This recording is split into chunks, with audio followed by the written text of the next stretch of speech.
Yashar, chapter 11. And Nimrod son of Cush was still in the land of Shinar, and he reigned over it and dwelt there, and he built cities in the land of Shinar. And these are the names of the 4 cities which he built, and he called their names after the occurrences that happened to them in the building of the tower. And he called the first Babel, saying, because Yahweh there confounded the language of the whole earth, and the name of the second he called Erech, because from there Elohim dispersed them. And the third he called Akkad, saying there was a great battle at that place. And the fourth he called Calneh, because his princes and mighty men were consumed there, and they vexed Yahweh, they rebelled and transgressed against him. And when Nimrod had built these cities in the land of Shinar, he placed in them the remainder of his people, his princes and his mighty men that were left in his kingdom. And Nimrod dwelt in Babel, and he there renewed his reign over the rest of his subjects, and he reigned securely. And the subjects and princes of Nimrod called his name Amraphel, saying that at the tower his princes and men fell through his means. And notwithstanding this, Nimrod did not return to Yahweh, and he continued in wickedness, and teaching wickedness to the sons of men. And Mardon his son was worse than his father, and continued to add to the abominations of his father. And he caused the sons of men to sin, therefore it is said, from the wicked goes forth wickedness. At that time there was war between the families of the children of Cham, as they were dwelling in the cities which they had built. And Kedorlaomer, king of Elam, went away from the families of the children of Cham, and he fought with them, and he subdued them. And he went to the 5 cities of the circle of the Yarden, and he fought against them, and he subdued them, and they were under his control. And they served him 12 years, and they gave him a yearly tax. At that time died Nachor, son of Serug, in the 49th year of the life of Avram, son of Terach. And in the 50th year of the life of Avram, son of Terach, Avram came forth from the house of Noach, and went to his father's house. And Avram knew Yahweh, and he went in his ways and instructions, and Yahweh Elohiu was with him. And Terach his father was in those days still captain of the host of King Nimrod, and he still followed strange Elohim. And Avram came to his father's house and saw 12 Elohim standing there in their temples, and the anger of Avram was kindled when he saw these images in his father's house. And Avram said, as Yahweh lives, these images shall not remain in my father's house, so shall Yahweh who created me do unto me, if in 3 days' time I do not break them all. And Avram went from them, and his anger burned within him. And Avram hastened and went from the chamber to his father's outer court, and he found his father sitting in the court, and all his servants with him. And Avram came and sat before him. And Avram asked his father, saying, Father, tell me, where is Elohim who created heaven and earth, and all the sons of men upon earth, and who created you and me? And Terach answered his son Avram and said, Behold, those who created us are all with us in the house. And Avram said to his father, My Adoni, show them to me, I pray you. And Terach brought Avram into the chamber of the inner court, and Avram saw, and behold, the whole room was full of Elohim of wood and stone, 12 great images and others less than they without number. And Terach said to his son, Behold, these are they which made all you see upon earth, and which created me and you, and all mankind. And Terach bowed down to his Elohim, and he then went away from them, and Avram his son went away with him. And when Avram had gone from them, he went to his mother and sat before her. And he said to his mother, Behold, my father has shown me those who made heaven and earth, and all the sons of men. Now therefore hasten and fetch a kid from the flock, and make of it savory meat, that I may bring it to my father's Elohim as an offering for them to eat, perhaps I may thereby become acceptable to them. And his mother did so, and she fetched a kid, and made savory meat thereof, and brought it to Avram. And Avram took the savory meat from his mother, and brought it before his father's Elohim. And he drew nigh to them that they might eat. And Terach his father did not know of it. And Avram saw on the day when he was sitting amongst them, that they had no voice, no hearing, no motion, and not one of them could stretch forth his hand to eat. And Avram mocked them and said, Surely the savory meat that I prepared does not please them, or perhaps it was too little for them, and for that reason they would not eat. Therefore tomorrow I will prepare fresh savory meat, better and more plentiful than this, in order that I may see the result. And it was on the next day that Avram directed his mother concerning the savory meat. And his mother rose and fetched 3 fine kids from the flock, and she made of them some excellent savory meat, such as her son was fond of, and she gave it to her son Avram. And Terach his father did not know of it. And Avram took the savory meat from his mother, and brought it before his father's Elohim into the chamber. And he came nigh unto them that they might eat, and he placed it before them. And Avram sat before them all day, thinking perhaps they might eat. And Avram viewed them, and behold, they had neither voice nor hearing, nor did one of them stretch forth his hand to the meat to eat. And in the evening of that day in that house Avram was clothed with the Ruach Elohim.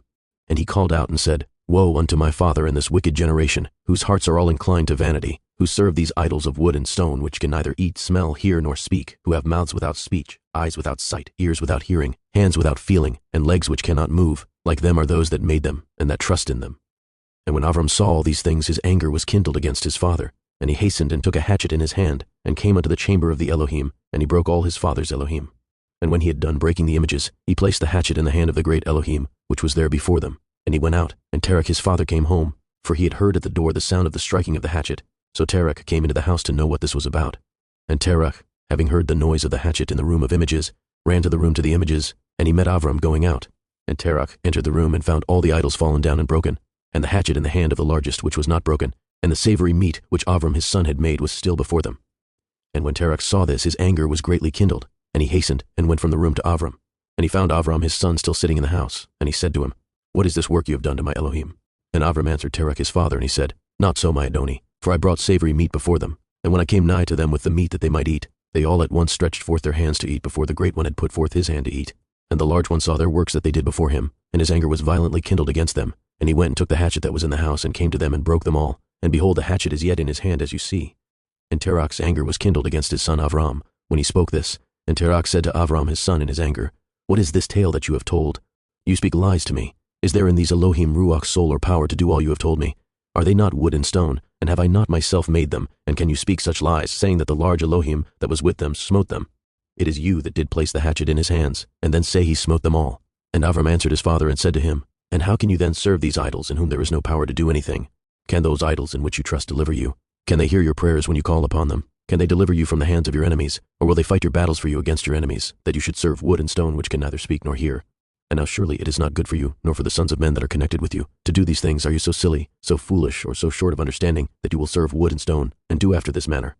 And forget Yahweh Elohim, who made heaven and earth, and who created you in the earth, and thereby bring a great evil upon your souls in this matter by serving stone and wood. Did not our fathers in days of old sin in this matter? And Yahweh Elohim of the universe brought the waters of the flood upon them and destroyed the whole earth. And how can you continue to do this, and serve Elohim of wood and stone, who cannot hear or speak or deliver you from oppression, thereby bringing down the anger of the Elohim of the universe upon you? Now therefore, my father, refrain from this, and bring not evil upon your soul and the souls of your household." And Avram hastened and sprang from before his father, and took the hatchet from his father's largest idol, with which Avram broke it and ran away. And Terach, seeing all that Avram had done, hastened to go from his house. And he went to the king, and he came before Nimrod and stood before him. And he bowed down to the king, and the king said, "What do you want?" And he said, "I beseech you, my Adoni, to hear me. Now 50 years back a child was born to me, and thus has he done to my Elohim, and thus has he spoken. And now therefore, my Adoni and king, send for him that he may come before you, and judge him according to the law, that we may be delivered from his evil." And the king sent 3 men of his servants, and they went and brought Avram before the king. And Nimrod and all his princes and servants were that day sitting before him, and Terach sat also before them. And the king said to Avram, "What is this that you have done to your father and to his Elohim?" And Avram answered the king in the words that he spoke to his father, and he said, "The large Elohim that was with them in the house did to them what you have heard." And the king said to Avram, "Had they the power to speak and eat, and do as you have said?" And Avram answered the king, saying, "And if there be no power in them, why do you serve them and cause the sons of men to err through your follies? Do you imagine that they can deliver you or do anything small or great, that you should serve them? And why will you not sense the Elohim of the whole universe, who created you, and in whose power it is to kill and keep alive? O foolish, simple, and ignorant king, woe unto you forever! I thought you would teach your servants the upright way, but you have not done this, but have filled the whole earth with your sins and the sins of your people who have followed your ways. Do you not know, or have you not heard, that this evil which you do, our ancestors sinned therein in days of old? And the eternal Elohim brought the waters of the flood upon them and destroyed them all, and also destroyed the whole earth on their account. And will you and your people rise up now and do like unto this work, in order to bring down the anger of Yahweh Elohim of the universe, and to bring evil upon you and the whole earth? Now therefore put away this evil deed which you do, and serve the Elohim of the universe, as your soul is in his hands, and then it will be well with you. And if your wicked heart will not hearken to my words to cause you to forsake your evil ways, and to serve the eternal Elohim, then will you die in shame in the latter days, you, your people, and all who are connected with you, hearing your words or walking in your evil ways." And when Avram had ceased speaking before the king and princes, Avram lifted up his eyes to the heavens, and he said, "Yahweh sees all the wicked, and he will judge them."